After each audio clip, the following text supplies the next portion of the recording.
ఇప్పుడు జగన్ ఎందుకు వెళ్ళిపోయాడు? జగన్ కక్ష సాధింపు వల్లే వెళ్ళిపోయాడు.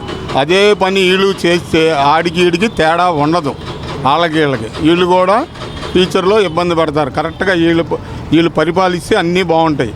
లేకుండా వాళ్ళ మీద కక్ష సాధింపులు ఇలాంటివి చేస్తే చాలా ఇబ్బంది పడతారు తెలుగుదేశం వాళ్ళు కూడా వచ్చే కాలంలో. మన ఆంధ్ర దగ్గర డబ్బు లేదు, రాజధాని లేదు, ఏదీ లేదు. సపరేట్గా డబ్బు లేకుండా అతను కూడా బయటకు వచ్చాడు. చంద్రబాబు గారు ఏదో 5 ఏళ్ళు పరిపాలించాడు.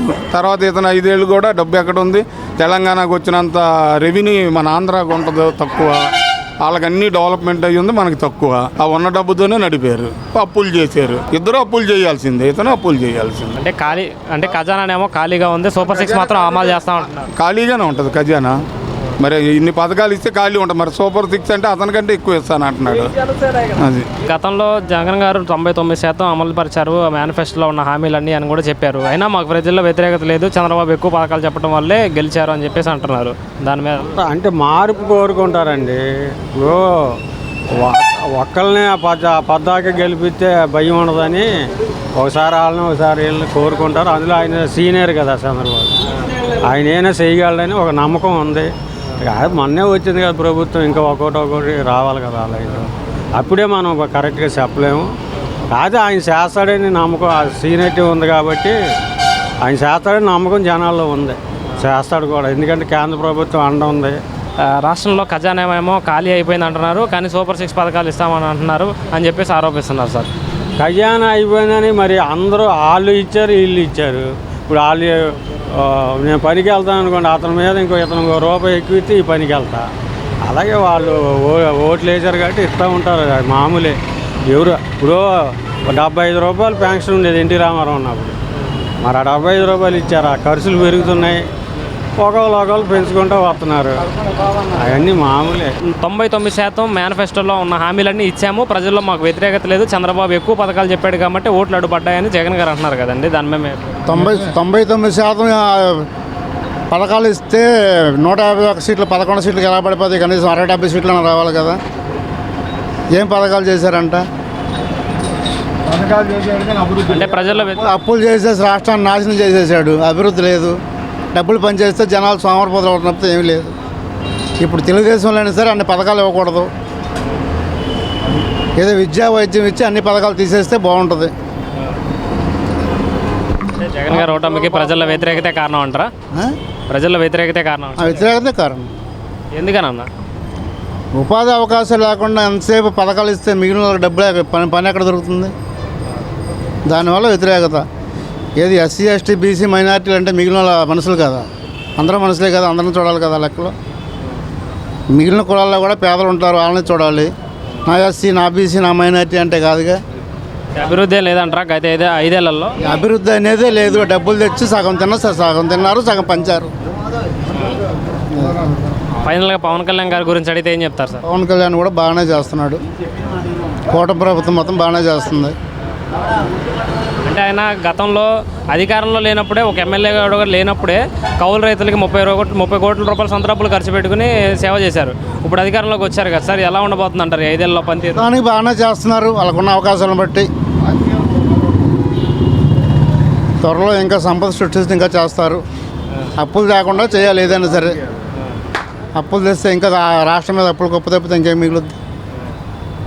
అంటే జనసేనకి ఇంత మెజారిటీ రావటం మీరు ఊహించారా? ఎవరు ఊహించలే.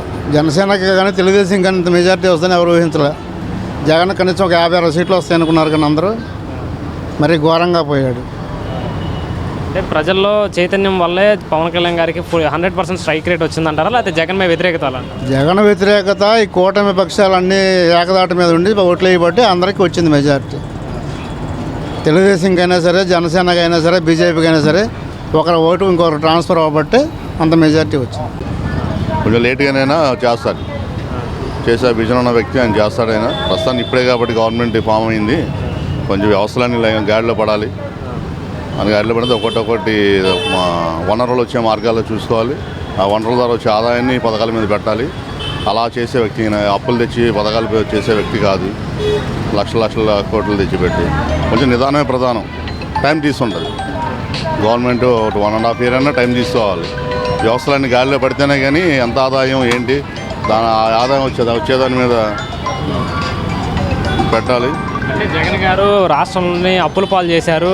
ఇప్పుడు చంద్రబాబు నాయుడు గారు అప్పులు ఉన్నాయంటున్నారు, ఖజానా లేదంటున్నారు, కానీ సూపర్ సిక్స్ ఇస్తామంటున్నారు. ఎలా సాధ్యమైంది? సాధ్యం అవుతుంది. మరి ఆయన ఆలోచన విధానం ఒకటి, కేంద్ర గవర్నమెంట్తో టైప్ అయి ఉన్నాడు. వచ్చే మార్గాల ఆదాయం వచ్చే సూచనలు ఉన్నాయి. దానివల్ల ఏంటంటే ఆయన చేసే అవకాశాలు పుష్కలంగా ఉన్నాయి. చేస్తాడు కూడా. ఆయన ఆలోచన విధానం వేరు, ఆయన మైండ్ సెట్ వేరు. వెనకాల మంత్రివర్గం కూడా కరెక్ట్గా ఆయనకి పనిచేసే మంత్రివర్గం ఉంది. స్కాములు చేసే మంత్రివర్గం అయితే లేదు. స్కాములు చేయడానికి కూడా అవకాశం లేదు ఈసారి. ఎవరు చేయని వాడు చేస్తే అంత తీసుకులేసాం. అక్కడ ఉన్నది ఉప ముఖ్యమంత్రి, డిప్యూటీ సీఎం ఉన్నాడు. అంటే గతంలో వైసీపీ అదే ఉన్న 5 ఏళ్ళు అన్ని రంగాలు నష్టపోయింది రాష్ట్రం అని చెప్పి చంద్రబాబు నాయుడు గారు అంటారు. అది వాస్తవం. అది వ్యవస్థలన్నీ నాశనం అయిపోయినాయి. వాళ్ళ స్వలాభం కోసం అన్నీ చేశారు. మొత్తం అంతా ఇసుక కానీ మందు కానీ మొత్తం అది బటన్ నొక్కడం ఒకటే ఆయనకి తెలిసిన విద్య, ఏమీ లేదు. అంటే బటన్ నొక్కి వాటర్ని కొన్నాడు ఆయన. అది కొంటున్నాడు నెక్స్ట్ గవర్నమెంట్ కోసం. ఓట్ బ్యాంక్ రాజకీయం అనమాట. ఆయన చేసిందంతా ఓట్ బ్యాంక్ రాజకీయం, అభివృద్ధి రాజకీయం కాదు. ఉద్యోగాలు తెచ్చే రాజకీయం కాదు. వ్యవస్థలను బాగుపరిచే రాజకీయం కాదు. అది ఎస్సీ ఎస్టీ మైనార్టీ కార్పొరేషన్లో నిధులన్నీ వాడేశాడు. మాకు ఆఖరి ఉద్యోగస్తుల పిఎఫ్లు కూడా వాడేశాడు. ఎక్కడ ఆస్తులు కూడా తాకట్టు పెట్టాడు ఆయన. ఇలాంటి చేసి ఇంకెక్కడ ఆదాయం వస్తుంది? అంటే మాకు 40% ఓట్ బ్యాంక్ ఉంది, మాకు ప్రజల్లో వ్యతిరేకత లేదు. బ్యాంక్ బాగుందా? ఓట్ బ్యాంక్ 40% ఓట్ బ్యాంక్ అలా చెప్పుకొని తిరుగుతున్నారు అంతే వాళ్ళు. అంటే మా ప్రతిపక్ష హోదా కల్పించాలి, 40% ఓట్ బ్యాంక్ ఉందని వస్తుంది. ఎలా వస్తుంది? రాజ్యాంగం ప్రకారం నడుచుకోవాలి, తప్పదు. అది ఎవరు చేసే పని. మరి ఆయన ఆ రోజున అసెంబ్లీలో మీకు ఒక 5-7 అసెంబ్లీ స్థానాలు తీసేస్తే నీకు ప్రతిపక్ష హోదా ఆయనే అన్నాడు ఇక పోద్దని. జగమెరిగిన సత్యం ప్రజలందరూ తెలిసింది. మరి ఈరోజు ఆయన ఎలాగంటాడు? రాజ్యాంగబద్ధంగా వెళ్ళిపోవాల్సింది, చట్టబద్ధంగా రాజ్యాంగబద్ధంగా వెళ్ళిన వాడే ప్రజల్లో సంఘంలో తిరుగుతాడు. రాజ్యాంగానికి కాకుండా తన సొంత రాజ్యాంగం తెలితే ఎవరు ఏం చేయరు. మళ్ళీ వైసీపీ పుంజుకునే అవకాశం ఉందంటారు? లేదు. జెండా మూసేయడం వైసీపీ అనేది ఛాన్సే లేదు. భవిష్యత్తులో ఛాన్సే లేదు. ఇక రాజకీయంగా జీరో. ఇంకా కన్ఫామ్గా జగన్ అనే వ్యక్తి రాజకీయంగా వైసీపీ పార్టీ అనేది కలిపేస్తే ఏదో పార్టీలో కలిపేయడం లేదు. ప్రజల్లో మొత్తం తెలిసిపోయింది. మొత్తం ప్రజలు ఇప్పుడు అన్ని పేపర్లో చూస్తున్నాం. ఇవన్నీ ఎంత స్కామ్ చేశారు, ఎంత ఎక్కడెక్కడ లూటీలు చేశారు, ఇవన్నీ ప్రజలకి నగ్న సత్యం అందరికీ అర్థమైపోయింది. ఇక వైసీపీ పార్టీ అనేది కనుమరుగైపోయినట్టు. ఈ అప్పుల సాకులు ఏదైతే ఉన్నాయో జగన్ గారు ఎక్కువ అప్పులు చేశారు అని చెప్పి చంద్రబాబు నాయుడు చూపించి పథకాలను ఎగ్గొట్టే విధంగా ఆయన చేస్తున్నాడు చంద్రబాబు నాయుడు గారు అని చెప్పేసి వైసీపీ వాళ్ళు అంటున్నారన్న. దాని మీద ఆయన వచ్చిన 4 రోజుల్లోనే ఎంత అప్పు చేశారో మీకు తెలుసు. జగన్ గారు అప్పు చేశారు, కానీ ప్రతి కుటుంబానికి ఒక సంక్షేమ పథకం అనేది అందించారు. ఇప్పుడు నేను ఇస్తా అన్నారు అమ్మఒడి. ఇప్పటికి 3 నెలలు అయింది. దాని గురించి అంటే దానికి మార్గదర్శకాలు చేస్తాం, దానికి రూట్ మ్యాప్ వేస్తాం అని దాటవేసే ధోరణే తప్ప ఇచ్చేదేమీ కనబడట్లేదు. అలాగే నిత్యావసర వస్తువులు తగ్గిస్తా అన్నారు. ఎక్కడ తగ్గినాయండి? సామాన్యుడు అలాగే ఉంది. వాళ్ళు గెలిచేదాకా ఒకటి, గెలిచిన తర్వాత ఒకటి. జగన్ గారు ఉన్నప్పుడు ఇంటికి ఒకరికే అమ్మఒడి ఇచ్చేవాళ్ళం. ఇప్పుడు మేము ఎంతమంది ఉంటే అంతమందికి అమ్మకు వందనం కింద 15,000 అందజేస్తామని చెప్పి కూటమి ప్రభుత్వం హామీ ఇచ్చిందన్న. అమ్మకు వందనం కాదండి, అమ్మకి పంగనామం పెట్టారు. ఇచ్చే 15,000 కూడా ఇప్పుడు ఇవ్వట్లేదు కదండి. ఆల్రెడీ 3 నెలలు అయిపోతుంది దగ్గర. ఇంకా దానికి వేస్తాను, అది ఇస్తారో ఎవరో కూడా అనేది తెలియదు. సో చంద్రబాబు గారి పథకాలు అయితే చెప్తారు, అమలు చేసే విధంలో మాత్రం దాటవేస్తారు సార్. జగన్ గారు ఎంత కష్టకాలంలో సరే ఆయన చెప్పిన మాట, ఇచ్చిన మాట తప్పకుండా ప్రతి నెల ఏదైనా క్యాలెండర్ ఓపెన్ చేసి ఆ క్యాలెండర్కి పథకం ఇస్తామంటే కంపల్సరీగా ఇచ్చేవాళ్ళు సార్. అది తెలుసు చంద్రబాబు నాయుడుకి కానీ పవన్ అవన్నీ తెలిసి ఎట్లా ఉచిత పథకాలు ఇస్తానని ఒప్పుకోవద్దు కదా. జనాలందరూ ఏంటంటే అమ్మఒడి బాధ్యత ఇంకా సంథింగ్ గత ప్రభుత్వం అప్పులు ఉన్నప్పుడు వీళ్ళు అంతకంటే ఎక్కువ ఎట్లా ఇస్తారు? సంపద సృష్టించే పథకాలు ఇస్తామని చెప్పి కూడా అంటున్నారు. సంపద సృష్టించిన తర్వాతే పథకాలను ఇస్తాం. చేతుల్లో ఉందా సంపద? లేకపోతే ఈయన ఏమైనా భగవంతుడు సృష్టించడానికి కాదు కదా. ఇప్పుడు ఈయన కూడా అప్పులు చేయాల్సిందే.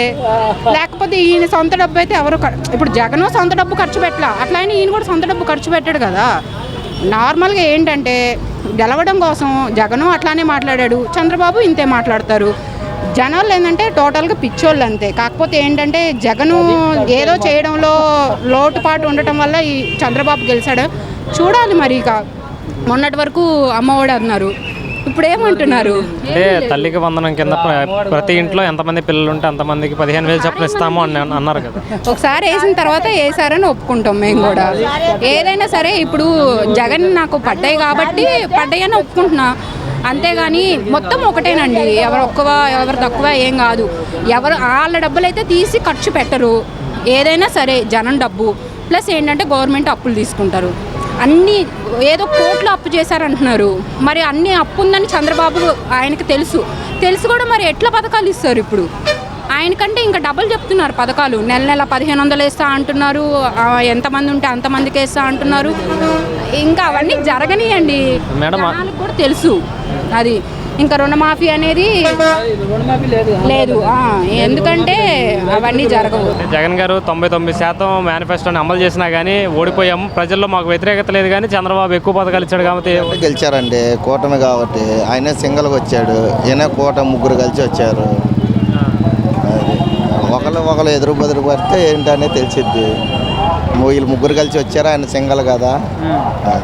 అంటే చంద్రబాబు నాయుడు గారు సూపర్ 6 అని పథకాలు పెట్టారు కదా సార్. దాంట్లో ఒకటి ఉచిత ఇసుక, 3 గ్యాస్ సిలిండర్ సంవత్సరానికి, ప్రతి ఇంట్లో పిల్లలకి 15,000 ఇస్తామని చెప్పి హామీ ఇచ్చారు. ముందు చేస్తానని అంటున్నాడుగా. ఒకటి ఇచ్చాను కదా, అప్పుల్లో ఉంది కదా, అది చేస్తానని అంటున్నాడు. వైసీపీ వాళ్ళేమో ఖజానా ఏమో ఖాళీగా ఉందంటున్నాడు, సూపర్ 6 ఇస్తానంటున్నారు. వాళ్ళని వీళ్ళని విమర్శించుకుంటే అవన్నీ మామూలే. ఇంకా